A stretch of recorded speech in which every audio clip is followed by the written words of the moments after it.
¿Cómo se cría a alguien que va a cambiar las reglas del juego? ¿Se nota desde chico cuando hay talento o el camino se va haciendo al andar? Nosotras somos Emilia Frigerio y Violeta Santamarina. En Madres de salimos a buscar la palabra de las mujeres que mejor los conocen. Las mamás de algunos de los argentinos más destacados del deporte, la cultura, los negocios y la vida pública. Charlamos con ellas donde viven, donde crían, donde recuerdan. En sus casas, sus cocinas, sus bares de siempre. No hay estudio ni escenografía. Solo una charla real, íntima, llena de ternura, humor y sabiduría. En el episodio de hoy conversamos con Marina, la mamá de Santiago Moreno Charpentier. Para todos, Chano, el líder de Tan Biónica.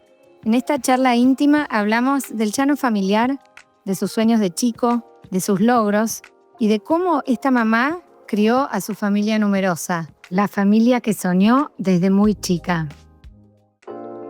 Este proyecto lindísimo nos encuentra hoy, una tarde soleada de julio, en el barrio de Saavedra, en un bar, con la divina de Marina, el origen de 3 hijos y el origen de Chano, cantante de Tan Biónica y amado por tanta gente. Así que, Marina, primero que todo, gracias por conversar con nosotras. Primero que todo, gracias por confiar en mí y ojalá tenga algo interesante para decir. Seguramente. Y vamos a empezar por lo primero. ¿Por qué le pusiste Santiago a tu hijo? Desde que estaba en el secundario, dije que quería tener 6 hijos. Después la vida me hizo tener una familia ensamblada con 6 hijos. Pero bueno, desde el secundario dije que mis hijos, si tenía varones, iban a llamar Santiago y Gonzalo. No sé, porque los abuelos eran españoles y me parecían hermosos los nombres y bueno, nació y se llamó Santiago. ¿Y si era mujer, te acordás cómo le ibas a poner? Sabrina. Si era mujer se iba a llamar Sabrina. Después... No, después cuando tuve una mujer cambié porque dije no, era otra. Momento. Ok. Sí. ¿Y desde qué momento fue Chano y no Santiago? Desde más o menos el año y medio, 2 años. Chano es una deformación de Santi, Chani, Chano. O sea, yo iba achicando y quedó Chano. Y quedó Chano forever, porque a ningún Santiago le dicen Chano. No. Y le quedó Chano y la gente piensa que es un nombre artístico y es un nombre que salió de mi casa. Y él, durante muchos años de la vida, me decía que le sacara el Santiago y que le ponga Chano, que cómo no le puse ese nombre. Lo que pasa es que en esa época no te dejaban poner el nombre que querías. Bueno, ahora ya está, pero... En este proyecto nos enteramos, hablando con la mamá de Manu Ginóbili, que en realidad se llama Emanuel David, y de grande se cambió a Manu en el documento en Estados Unidos y ahora es Manu Ginóbili. ¡Qué genial! Bueno. Así que Chano puede seguir los mismos pasos y ponerse Chano. Creo que ahora ya está, porque todo el mundo sabe. Él es Chano. Pero bueno, sí. Y nunca fue Santi. No. O sea, te hablan de Santi y no sabes quién es. No, es Chano. ¿Y en qué barrio los criaste? En Belgrano, nacieron en Belgrano, los dos. Y después cuando yo me separó el padre y me caso con mi actual marido, nos hicimos una casa porque arrancábamos con una familia ensamblada, en ese momento con 5 chicos. Entonces nos compramos un terreno y construimos una casa acá en Núñez, acá cerquita, y ahí vivieron desde chiquitos, o sea, una partecita en Belgrano, pero se criaron acá en Núñez, fueron a José Ingenieros Obras. Al colegio cerca. Bueno, sí. Y bueno, así, ahí y sigo viviendo ahora en otra casa. Pero misma zona. ¿Y por qué elegiste ese colegio para él? En realidad, ellos iban al Christian Andersen, y eran tan inquietos, tan movedizos, tan hinchapelotas, que yo decía, necesitan un lugar donde mover el cuerpo. Y como ese colegio era con la actividad física, era mitad de colegio y mitad actividad física, dije, bueno, esta es la solución porque tenían fútbol, natación, esgrima, todo eso. Y yo dije, bueno, esto es la solución. Nada, seguían siendo insoportablemente inquietos, pero bueno, por lo menos algo descargaban en el colegio. Por eso lo cambiaste. los cambié. ¿Y terminaron en ese colegio? Terminaron Bambi, sí, Gonzalo, Bambi es Gonzalo. Y Chano, el último año, el cuarto año, se queda libre por faltas. Se agarra una, no sé si varicela o una de esas. Rubiola, una de esas, que se lo contagia a Samantha. Y no tenía faltas, porque tenía todas, o sea, tenía 24 y media, pero eran todas llegadas tarde, todas de a media. Entonces... Típico del que vive cerca, la típico. directora me decía, no puedo justificar, o sea, no tiene faltas. Y faltaba, no sé, una semana de clase, se queda libre. Entonces, se tiene que cambiar de colegio. Entonces se va a un colegio, Manuel Belgrano, se llama por acá, Manuel Ugarte, perdón, que ya no está más, y hace el último año ahí, y después el colegio cierra y termina dando las 3 materias que le faltaban. Y así terminó. Pero ¿Y allá, en esa época de secundario, ya coqueteaba con la música? recontra. De hecho, la banda nace ahí en el colegio. Ellos ya desde chiquitos iban a un profesor de música. ¿Por qué? ¿Porque a vos te gustaba mucho o porque lo viste como que a ellos les gustaba? No, ellos primero de chiquitos fueron a todo lo que se te ocurra, desde yoga, taekwondo, tenis. Fuiste probando todo. Hicieron todo. Bambi más formalmente quiso ir a un profesor de música y lo siguió. Y cuando estaban en primer año, cuando Chano por lo menos está en primer año o segundo en obras, conocieron a Sebi, que es el guitarrista de la banda, y se hicieron muy amigos, son hasta el día de hoy muy amigos. Cuando yo me separé, el padre de Sebi se separó y los padres se fueron a vivir a Marina del Sol, los dos. Entonces ellos estaban todos los fines de semana juntos, entonces ensayaban, ya hacían música. Y de hecho, el primer show lo hacen con 13 y 15 años. Yo tengo las fotos. Y se alquilan el teatro de San Isidro y reparten folletos en todas las salidas de los colegios privados de Belgrano y hacen un show y lo llenan sin plata, o sea, con 2 mangos a su manera. Y tocaban ahí, ya tenían, no sé, 3, 4 o 5 canciones y algunos covers. Y algún cover, y ahí arrancan. Y yo tengo las fotos de eso y la entrada la tengo guardada. ¿Y ya tenía nombre esa banda? Son niños y se llamaba primero Mick. Primero se llamaba Mick, pero ya ahí, ellos habían decidido que iban a ser músicos. A mí me dio un poquito de miedo, pero bueno, yo igual seguía fantaseando, bueno, todos los pibes son músicos. Todos quieren tener su banda. Sí. Pero ellos eran de verdad. Sí, y lo tuvieron. Y lo tuvieron. Si tuvieras que definir con una palabra a Chano, ¿cuál elegís? Distinto. Es un distinto. Es un distinto, sí, siempre lo fue. Siempre lo fue desde chico. Siempre lo fue, desde chiquito. Mi papá era su abuelo y él era su nieto preferido. Le decía la máquina infernal, porque ya él a los 9 meses ya quería caminar, caminó a los 10 meses. Hablaba, decía palabras, se cantaba el feliz cumpleaños al año. Y tenía ya esa voz tan distintiva que tiene, porque tiene una voz muy, muy única. Sí, sí. Bueno, tienen la misma voz los dos, porque de hecho, cuando existía el teléfono de línea, me llamaban y me hacían a propósito, me hacían creer. Y no distinguías quién era. Yo no sabía con cuál de los dos era. hablando.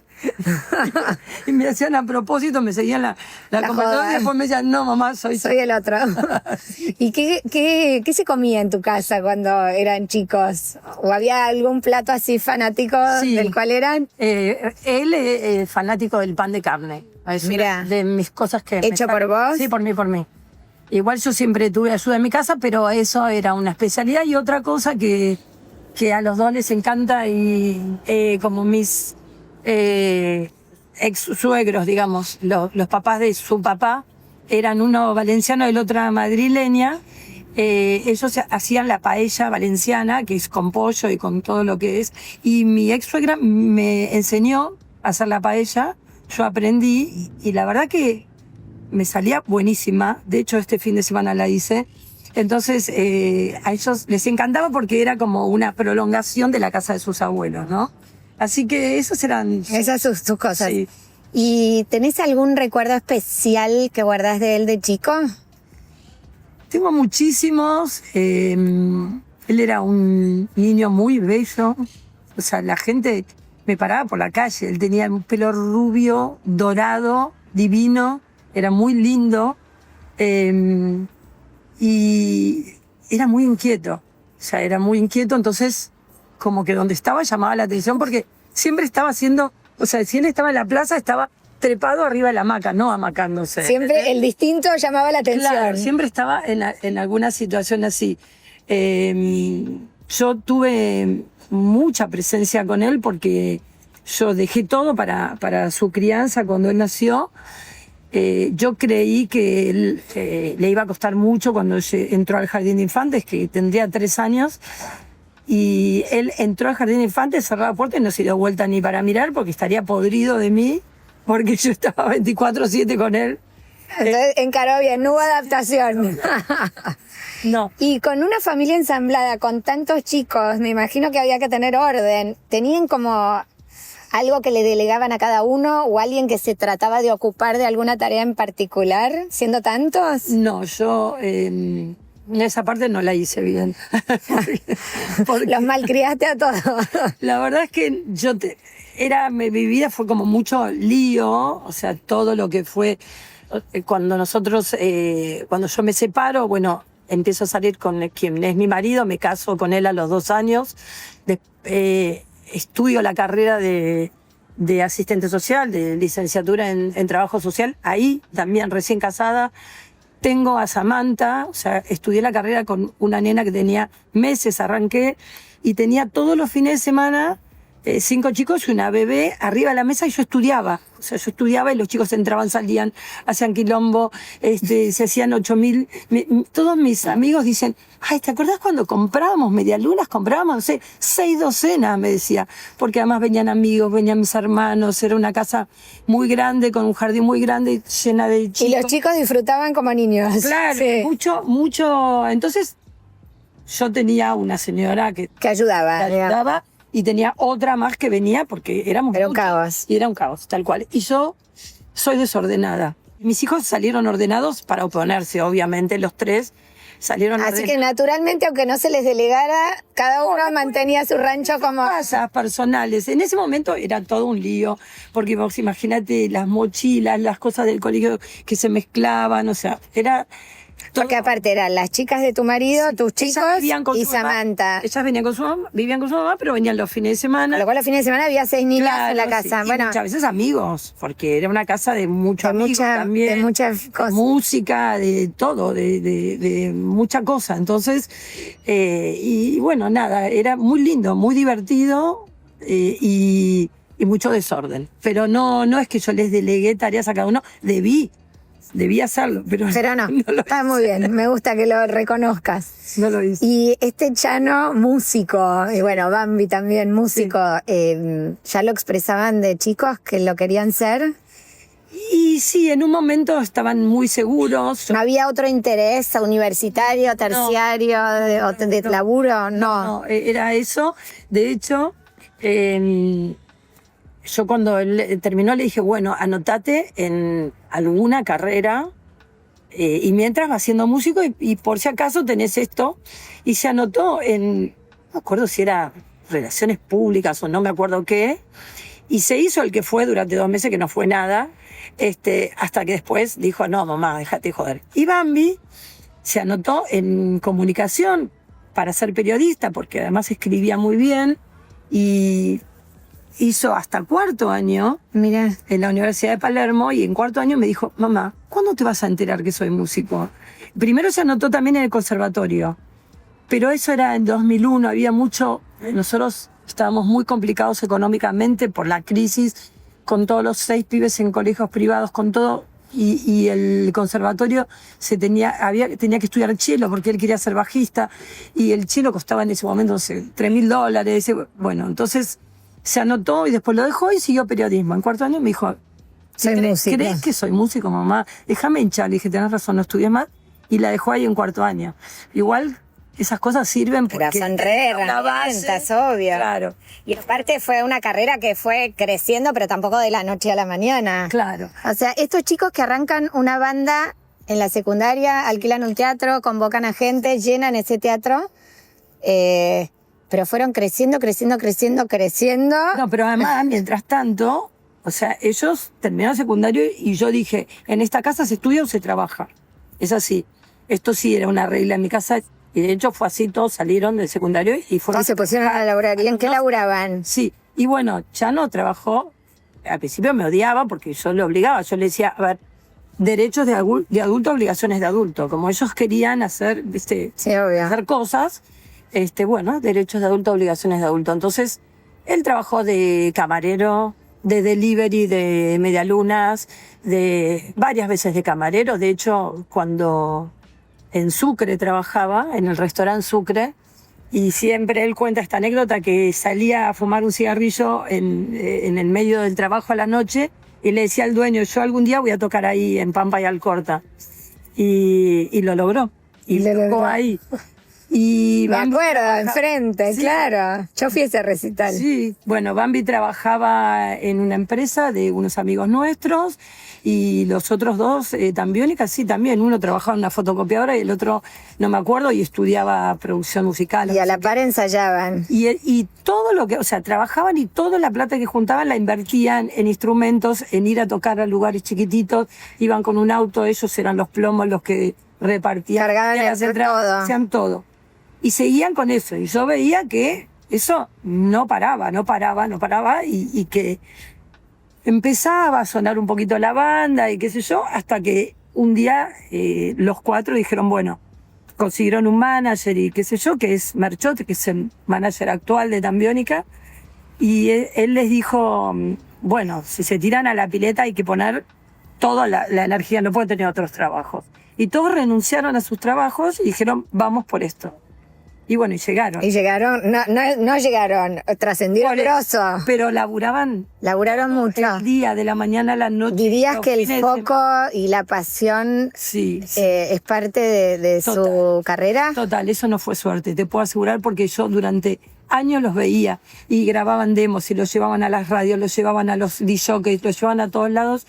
Y yo le decía incluso al manager, estas canciones son buenísimas, ¿cómo puede ser que la gente no se dé cuenta, no? Pero Y él dale decía, tiempo. Algún día se van a dar cuenta. O sea Ahora, que- esto es algo que escuchamos mucho en las conversaciones con cada mamá.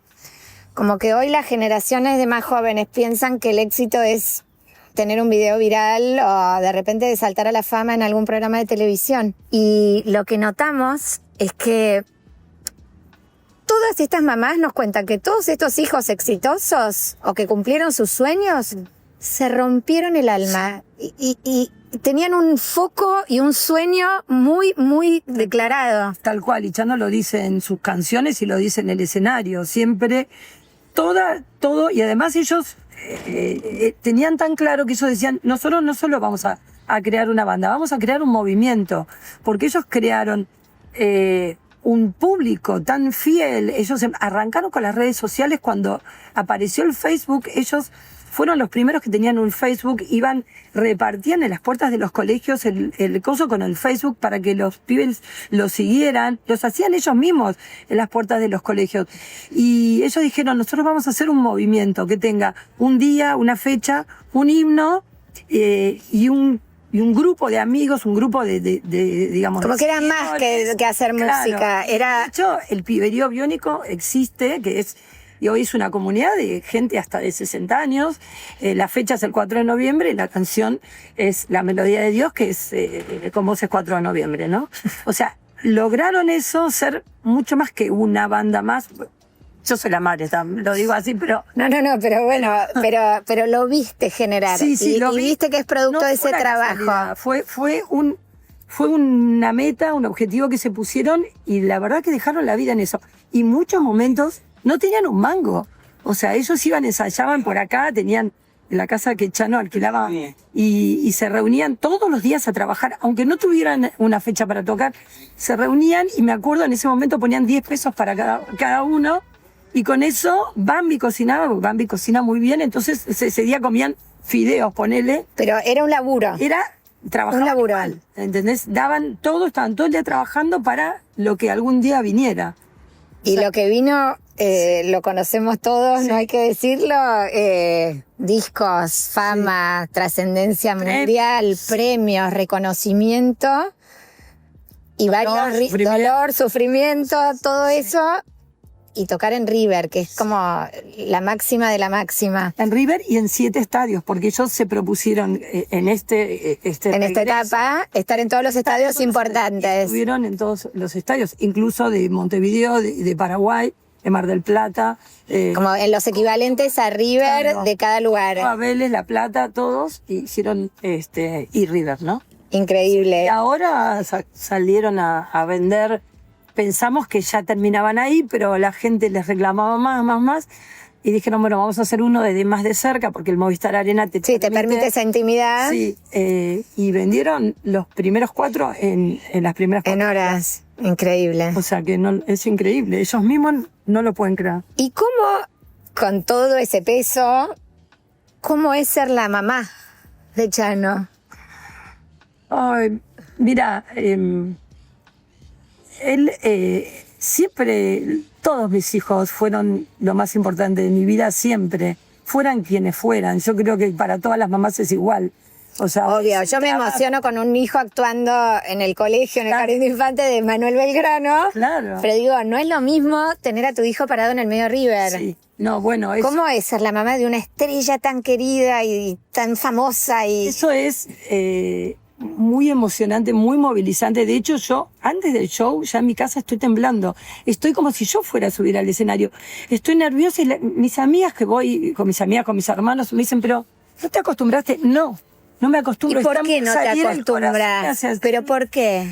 ¿Qué se siente? ¿Como una adrenalina especial, orgullo? Porque no deja de ser una prueba, porque bueno, es maravilloso ver que la gente ama a tus hijos. Eso no tiene precio. Que ver que los aman y vos decís, es que toda la madre debe decir lo mismo, pero es que merecen ese amor, porque son tan divinos, tan buenas personas, tan educados, tan tranquilos, tan hermosas personas, que vos decís, bueno, parece que las bandas de rock tienen que ser puro reviente y qué sé yo. No, eso me gusta siempre aclararlo. Mi hijo padecía una enfermedad, tiene la enfermedad de la adicción, por suerte está limpio hace ahora, en este momento, 1 año y medio. Pero estuvo muchos momentos limpios. Él, durante todo este trayecto, mientras luchaba contra la adicción, que es una enfermedad. Ahora, no deja por eso ser una persona educada, amorosa, respetuosa, agradecida. Entonces... la gente eso lo ve. La gente lo ve, yo creo que es eso. Y vos ver ese amor, cuando están todos gritando sus nombres... No, yo lloro, tiemblo, tengo una felicidad que casi comparar con un parto. O sea... Con cada recital. Sí, con cada recital. Es nada, hoy te puedo decir, hoy salvo alguna cosa con mis nietos, nada me puede hacer más feliz. O sea, es una felicidad que me embarga, que me explota el corazón, que me puedo reír a carcajadas, que bailo, canto, lloro. Es único, es muy lindo, ojalá todo el mundo pudiera sentir algo así. Es único, de la verdad que es Vaya único. Que es único. Y este chico que lo aman tanto y vimos cómo lo aman, sobre todo en sus momentos más bajos y más oscuros. El público lo ama, el público lo apoya, el público se para y le pone un cartel. Sí. ¿Qué te ponderaban cuando Chano era un chico de 10, 12 años que iba a jugar a lo de un amigo o que lo dejabas en un cumpleaños? ¿O qué te ponderaban los amigos del matrimonio, los tíos? ¿Qué destacaba en él a esa edad de chiquito? O sea, en ese momento era como difícil ser su mamá porque él, no sé, estaba en 4º grado y ya me pidió por primera vez que quería llevar a almorzar a una compañera. Y estaba en 4º grado, ¿entendés? Y yo decía, pero no, y te tengo que dar plata, ¿y cómo vas a salir del colegio? Y bueno, él quería invitarla, o sea, ya eso ya era diferente. Después, a los 12, 13, él quería ir a bailar. Y por ahí iba a esas fiestas que no me acuerdo cómo se llamaban, que eran para chicos, y él ya no le alcanzaba, pero antes de salir agarraba su ropa y la cortaba, la rompía. ¿Y eso a la hacía gente le cosas. gustaba a los que lo Sí, conocían? ya era distinto. Sí, era distinto, pero igual la gente como que lo bancaba, ¿no te lo criticaban? O bueno, a algunos les parecía como medio loco eso, ¿no? O sea, claro, siempre lo distinto causa una cosa que decís... estará Sí, bien. también depende del entorno en el que te muevas. Si te mueves en un entorno convencional, supongo que es más juzgada que en uno Sí, más abierto. pero vos sos pensás una hace 30 familia años. y sos una familia bastante clásica. Claro, totalmente clásica. Entonces, Pero vos pudiste bancarte el hijo que se cortaba la camisa. sí, claro. Bueno, yo también había querido ser actriz y estudié teatro. Mientras era chiquitito estudié teatro y nada, elegí que no podía irme de mi casa de noche. Entonces dejé eso de lado, pero tengo como una beta de actriz. Entonces yo decía, no, que sean libres. Para mí la libertad es una cosa por sobre todas las cosas. Y la pudiste Importantísima. sostener. Y bastante, dentro de lo que se podía, sí, teniendo cuidado del colegio, de cómo que no se bande para ningún lado. Igual, ya te digo, los chicos usaban, viste que vos cuando estás en el secundario, todos quieren ponerse la misma ropa, el mismo buzo. Bueno, él, si se usaba el jean, él La bermuda. se lo compraba, no, él lo quería comprar violeta, o lo quería comprar rosa. Entonces teníamos que ir a una casa de chicas, no era como ahora que la moda, que todo es va, unisex. ¿entendés? Entonces, y yo lo tenía que llevar a 47 Street a comprar un pantalón rosa que le quedaba espectacular. Pero siempre vos detectaste, porque ya lo dijiste en esta charla, siempre detectaste que él era un distinto. Sí. Él ya tenía otra cabeza, él se ponía, cuando no se usaba, él iba a mi placar, entonces se ponía un buzo con capucha, pero arriba se ponía un tapado mío de terciopelo y le sacaba la capucha para afuera. Yo decía, y sí, mamá, voy a tocar, o sea, él tocó con un tapado de terciopelo negro mío. Que vos decís, ¿qué onda esto, no? Y él era así. Pero él, yo cada vez que tenía, yo decía, ay, Mi ropa. mi placar, ¿entendés?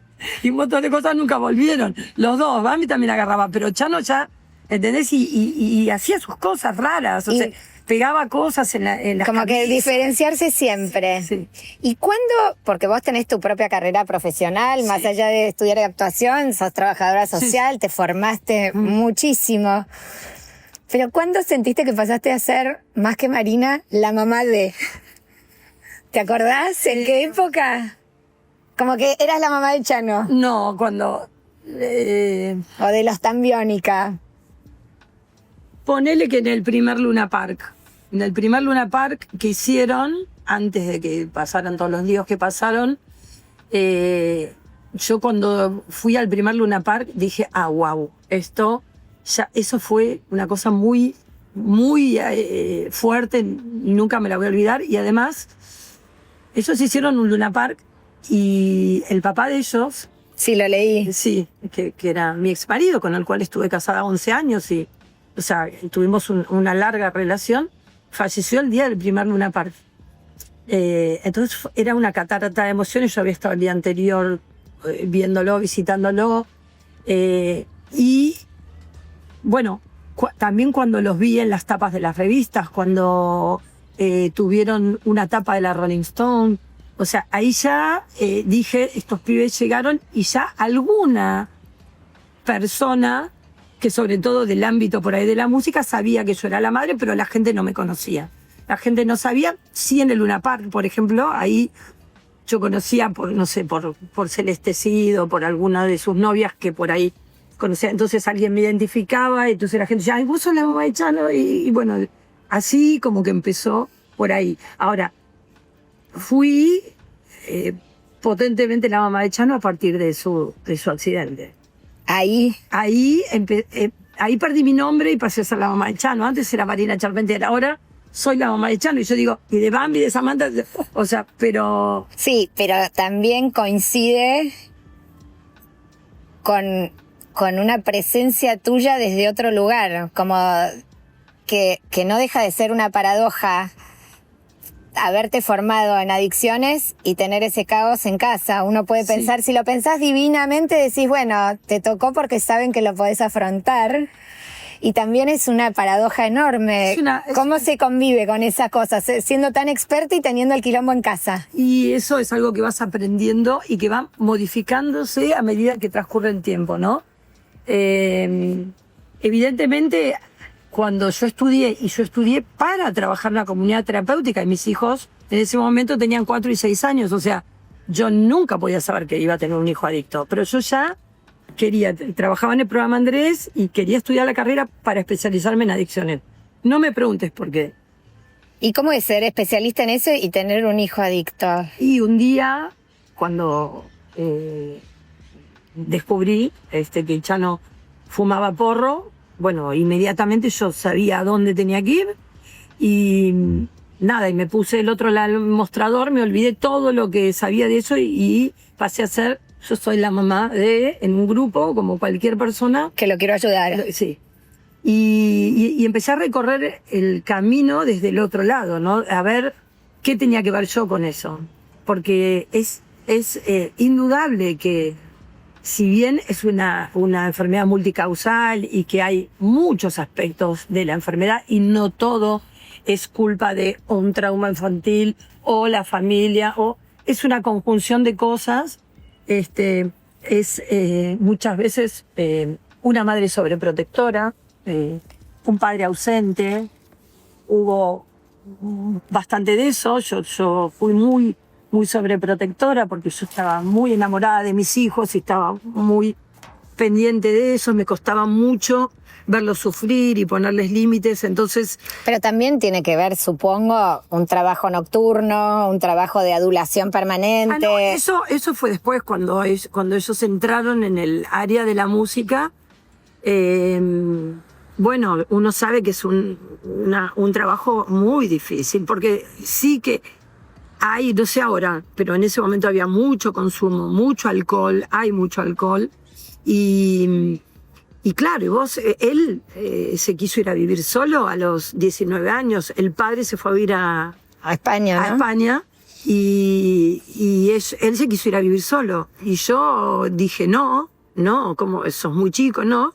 Pero él dijo, no, la cuota de alimentos mi papá me la da a mí y yo me voy a vivir solo. Se quiere un departamento y se fue a vivir. Y no le podía decir nada. Ya era mayor, claro. Un poco el control y decís que Dios me ayude. Nosotras, una de las entrevistas que hicimos fue a la mamá de Nicolás Bereziartúa, guitarrista que acaba de hacer toda la gira con The Black Crowes y ha tocado con algunos de los Rolling Stones. Y nos contaba, la madre, que los Black Crowes lo eligieron en parte por lo sano que es. Él es hijo de Vitico, que tocó con en riff y demás. Y siempre se mantuvo sano y saludable en un ambiente tan difícil y nos pidió que lo contemos porque lo eligieron por sano, entre otras cosas, obviamente por su talento, pero bueno, sobre todo por eso. En el caso de él, como él se conoció en los últimos 10 años, pero él, la primer recuperación la tiene a los 24 años, que se interna en una comunidad terapéutica. Yo lo interno. Él iba a NA y yo iba a Naranón, yo ya era parte de los grupos, y él se interna. Él cuando sale, él en la internación graba Obsesionario en la Mayor, Obsesionario es su mejor disco. Lo graba internado, entero. Él salía los fines de semana con la directora de la comunidad y se juntaba con los otros 3 músicos, con mi otro hijo, el otro, y a veces yo iba y grababan y volvía a la comunidad. Y él saca el disco internado. Y él sale de ahí y está 7 años limpio. O sea, y cuando él iba a tocar, el camarín decía, acá no drogas, acá no alcohol, acá no nada. Pero eso lo puedes sostener durante un tiempo. Después de los 30 y ya las decisiones... Ya sos un adulto. Ya sos un adulto y la vida se transforma en lo que podés. Y él es tan, pero tan recontra hipersensible. Y cuando se murieron, en 2 años se murió su papá mi papá, que era su padre abuelo, alternativo, sí. y su otro abuelo. Todo en 9 meses pasó todo eso. Y él no pudo soportar eso. Y su separación de Celeste, sí. Todos esos duelos él ya no los pudo terminar de elaborar y ahí entró en una carrera de consumo más importante. Pero él tuvo muchos momentos nunca dejó de estar en tratamiento, siempre estuvo en tratamiento. A veces le ganás y a veces la perdés la batalla con la enfermedad. Entonces, hoy él está completamente blindado. Nosotros fuimos a Lollapalooza y él tenía su camarera aparte donde ahí no llegaba ni cerveza, ni speed, ni nada, ni marihuana, ni nada. Había otro cantante un poco más allá y adentro había todo, marihuana, todo. Y vos decís, qué lástima, cómo me gustaría ir a pasarles el mensaje, pero bueno, cada uno hace lo que puede. Y él hoy va a cada show con su doctora, con su terapeuta, con su manager, y todos saben que él no puede ni tomar una gota de nada. Ni siquiera un trago de vino, nada. ¿Y él esa vida la ve con nostalgia o ya lo asumió? No, yo creo que ya lo asumió. Tiene 42 años. Sí, ya es enorme. Sí, está en pareja y es tanto... Ah, qué bueno. Sí, está casi 2 años. Y es tanto lo que le ha vuelto. O sea, es tanto él lo que ha sentido que la gente... O sea, no es casualidad que la gente se identifique con él. En cada familia hay un enfermo, con un depresivo, un adicto, un bulímico, o sea, cualquier cosa. Cada familia tiene algo y la cantidad de gente que no sabemos que tiene ese problema y que se identifica con las canciones porque les atraviesan, porque están escritas desde ese dolor, ¿no? Entonces, bueno, todo lo que la gente le ha devuelto, todo lo que la gente ha rezado por él y todo lo que significó esto. Y volver a vivir con tantos menos órganos después del episodio macabro que sucedió, lo del disparo. Total. La vida le dio una segunda oportunidad enorme. Varias, porque él tuvo choques, tuvo accidentes, o sea, realmente sí que tiene 7 vidas, porque es increíble. Y además, la última internación que tuvo, en febrero del 2023, él tenía que tocar en Lollapalooza, su manager lo cuenta, y tenía estuvo 14 días en terapia intensiva, estuvo entubado, y cuando él se despierta me dice, dame el teléfono, llama al manager y le dice, no me suspendas ningún show. Tocamos. Voy a tocar igual. Y en La Plata iba, tenía 2 shows en La Plata. Y el manager le dijo, vos estás loco, vos estás en una cama, no podés. Faltaban poner 10 días para La Plata y 17 para Lollapalooza. Él le dice, no, te suspendo La Plata y te dejo Lollapalooza. Y él le dice, no, los voy a hacer todos, por favor, eso es mi vida. Si vos me sacás eso, me sacás todo. Yo los voy a hacer. Y yo te juro que fui a esos 2 shows y vos no sabés lo que fue. Vos decís, este pibe... ¿Cómo se levanta? ¿Cómo salta? ¿Cómo grita? ¿Cómo gasta esa energía? ¿De dónde la saca? Es una cosa increíble eso. Y volviendo un poquito para atrás, sí. ¿A qué se le daba valor en tu casa? ¿De qué se conversaba? Vos me dijiste que era como un lío lleno de gente, sí. Pero ¿cuáles eran los temas, además de la música? La política. Yo me crié mi padre era un animal político y bueno, nosotros somos... Gente comprometida. Sí, apasionados de la política, se discutía mucho, o sea, no me interpela, yo tengo mucho compromiso con eso, me parece que la manera de transformar las cosas es a través de la política y bueno, se discutía mucho de política. Bueno, sí, tuvimos un montón de adolescentes, así que discutíamos de todo, de los permisos, de los no permisos, de que te dejo, no te dejo, de si puedo ir, no puedo ir, de todo. Una familia con mucha presencia de amigos, teníamos una quinta afuera, todos... Un lindo clima familiar, Leo, ¿no? Lindo, muy ¿Y la fe estaba presente o es algo más tuyo? No estaba presente, es mío. Es tuyo. Es mío eso. Sí estaba en mi padre sí, era muy creyente. Y yo cuando ya no se queda libre de todas las materias y por la varicela era, me acuerdo.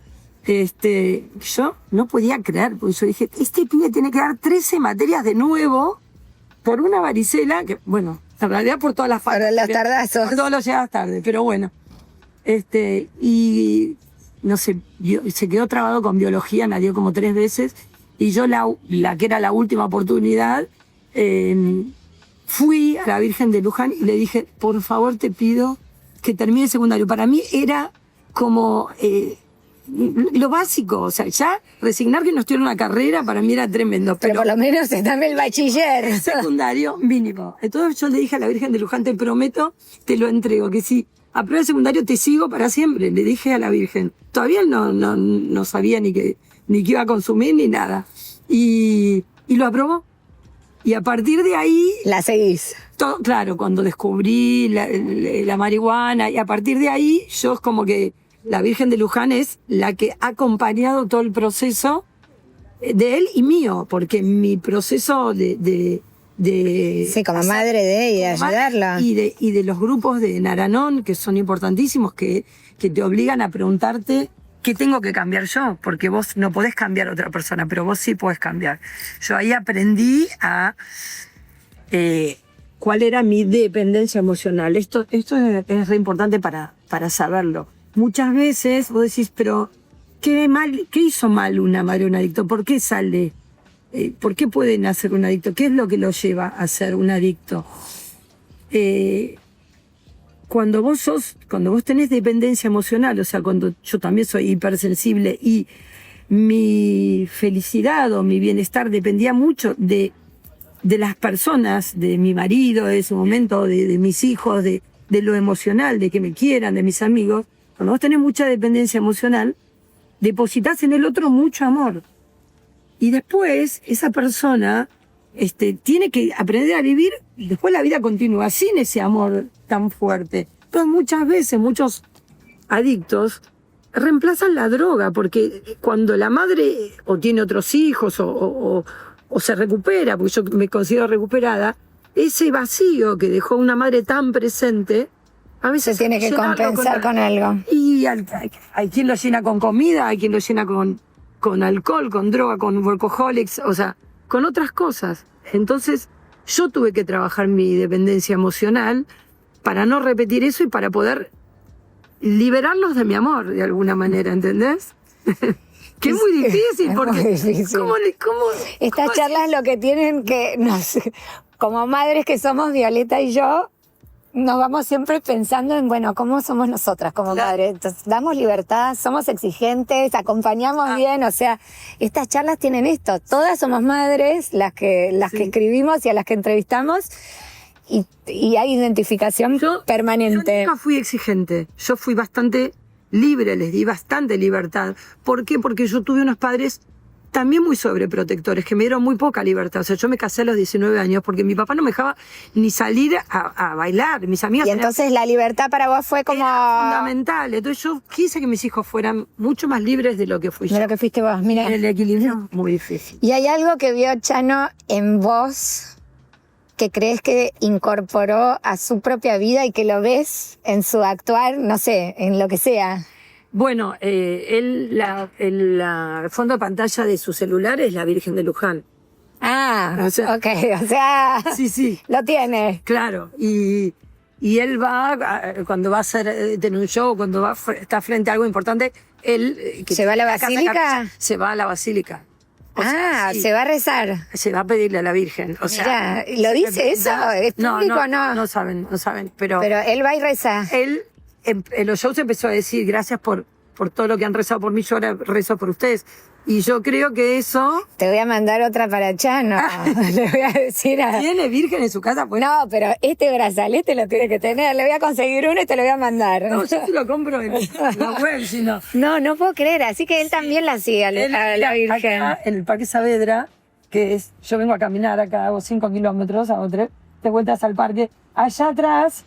hay un pozo del gobierno de la ciudad y al lado hay una Virgen de Luján. Entonces yo doy la vuelta al parque y la última vuelta paro, le doy un beso, le digo gracias y sigo caminando. ¡Qué maravilla! Cuando él estaba mal, yo iba, me arrodillaba acá y él lo sabe y yo le sacaba la foto y le mandaba la foto de la Virgen como diciendo, Acá te acá bancamos. estamos, desde donde puedas, pero te estamos acompañando. Y hay frutos. A mí no me digas, porque es un milagro, o sea... Hay frutos, sin yo duda. puedo decir que tal vez uno le llega la creencia esa por necesidad, no sé cómo te llega, pero a mí me llegó y yo tengo pruebas. El año pasado yo publiqué en mi Instagram una foto, yo tengo una Virgen de Luján hecha con mosaicismo, ¿no? Yo la tallé. Sí, que Después- insólita esa casualidad, ¿Qué? que soy alumna de Toto. ¡Ay! No, o sea, no, Marina, bueno. lo nuestro es insólito. O sea, que voy a clase de Toto. No, Pues, insólito. no, insólito. Bueno, Toto me vio a la Virgen.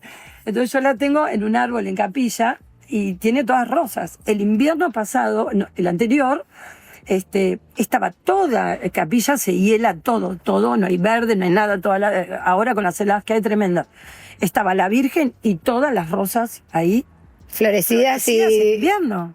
Todo, no había nada verde, nada florecido. y las rosas ahí alrededor. Dale. Muy fuerte. Yo- Un buen guiño. Yo la publiqué en mi Instagram y además se ve todo es Helado y gris. claro, todo Y las rosas ahí rodeando a la Virgen. yo qué sé. Increíble. ¿Y dirías que el Chano de hoy se parece al Chano niño? Yo creo que él sigue siendo un niño. Creo que por eso es que lo aman los niños. Porque lo ven, porque se comunican con él de niño a niño. Él no abandonó a ese niño y es eso su secreto para mí. Él fue un niño distinto y sigue siendo. Conserva ese espíritu Cuerpo lúdico. de adulto, sigue siendo un niño en la fragilidad emocional, en la credibilidad, es muy crédulo, es muy confiado, es muy generoso, es muy de dar, muy de entregar y de... Bueno, juegan, viste que ellos se reúnen y juegan al Mario Bros. Él tiene atrás en los shows son cosas... Como que conserva eso. ¿Entendés? El niño está ahí, sigue estando. Y al adulto, ¿qué le admiras hoy? Bueno, le admiro el talento, la creatividad para escribir, para poder poner en palabras ese dolor, porque creo que hoy la gente resignificó sus letras. Él es un escritor, él nunca se consideró un escritor, pero él es básicamente un escritor. Sus canciones tienen unas metáforas, es una manera de expresar eso. Los dos escriben, pero bueno, las canciones más, las de Tambiónica son de Chano, y eso es una capacidad. Mi abuelo era escritor, mi tío era escritor, mi hermano es escritor, y esos como eran músicos, pero no estaban en la categoría de escritor, ¿no? Y creo que el escritor que le llega a la gente y que puede hacerse masivo es porque encontró la manera de poner en palabras sentimientos que a todos le pasan. Eso me parece De admirar. importante, sí. Y revisando, porque esta charla obviamente uno revisa lo que hizo con los recuerdos, con reconocer los errores. ¿Qué hiciste muy bien y qué hubieras hecho diferente? Creo que bien es haberle dado todo el amor del mundo. Y no hice bien no haber tenido la medida exacta del amor que le tenía que dar, porque todo, mucho, no es bueno. Pero en lo mismo se encuentran las dos cosas. O sea, yo le di todo a todos mis hijos, pero a él, como fue mi primer hijo y los 2 primeros años estuvimos solos, yo le di todo mi tiempo, todo mi amor, todo. Creo que esa base se nota, eso es lo que te hace buena persona, te construye en ser lo que es. Y tal vez lo que no supe hacer es ponerle límite a mi amor, al amor que yo le daba y a cosas que tal vez si hubiera tenido más límites, hubiera sabido él ponerse más límites. No lo sé.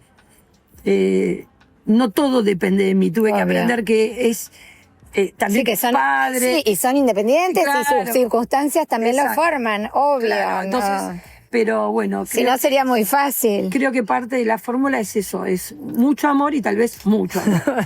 el mucho entre comillas. Y bueno, creo que es obvia la respuesta, pero se lo preguntamos igual a cada mamá. ¿Qué crees, además de sus canciones mágicas, qué le deja al mundo, a la sociedad? creo, no tengo la menor duda, primero es un ejemplo de hermano. Mis 2 hijos son un ejemplo de hermanos. Hermanos incondicionales, hermanos mejores amigos, hermanos de un amor. La profundidad del amor de hermanos es fundamental. Creo que eso es un modelo que deja. Y después la capacidad de caerte y levantarte. Se cayó y se levantó 500.000 veces y probablemente lo siga haciendo.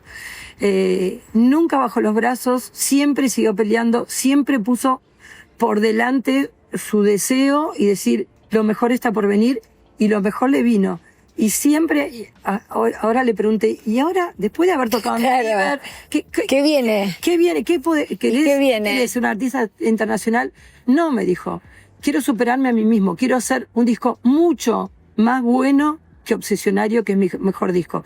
Quiero hacer un disco profundo y que supere a todos los anteriores. Y dejar huella con sus letras y sus acordes. Eso, quiere seguir componiendo mejor música.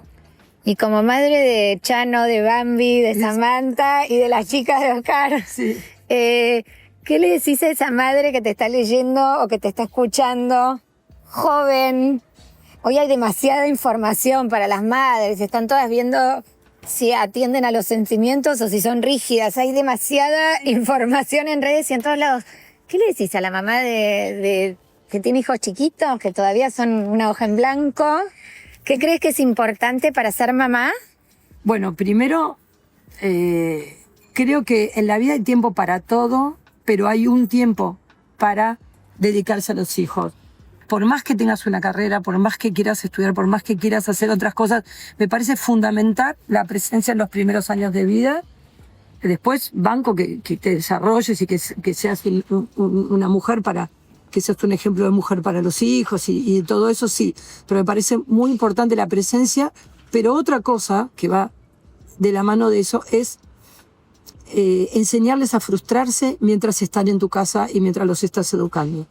Porque por no decirles que no, les damos todo, les regalamos todo, les solucionamos los problemas y les facilitamos la vida. Y la vida no es fácil. ¿Y vos La sentís vida que es- ahora hay una tendencia a eso? Total, porque tengo nietos y porque veo a los nietos de mis amigas. Los límites son muy difíciles, los pibes comen los que quieren, se acuestan a la hora que quieren, hacen lo que quieren. Se trata, obviamente, porque mis hijos tienen bastante conciencia, pero veo que para los padres es muy difícil ponerle límites. Hay mucha permisividad y por ejemplo, no veo que los chicos se aburran. O sea, los padres tienen como la obsesión por tenerlos entretenidos. Entonces, o van a un teatro de ahí a fútbol. Programas, actividades. Programa, amigos, todo. Nunca están desocupados. Y nosotros sí creatividad, estábamos desocupados. La creatividad nace de aburrirte. De aburrirte. Antes tu viejo no tenía con quién dejarte. Y te llevaba, si no tenía con quién dejarte, te llevaban a la oficina y te dejaban ahí Obvio. y te daban un papel y un lápiz y arreglate y bancátela.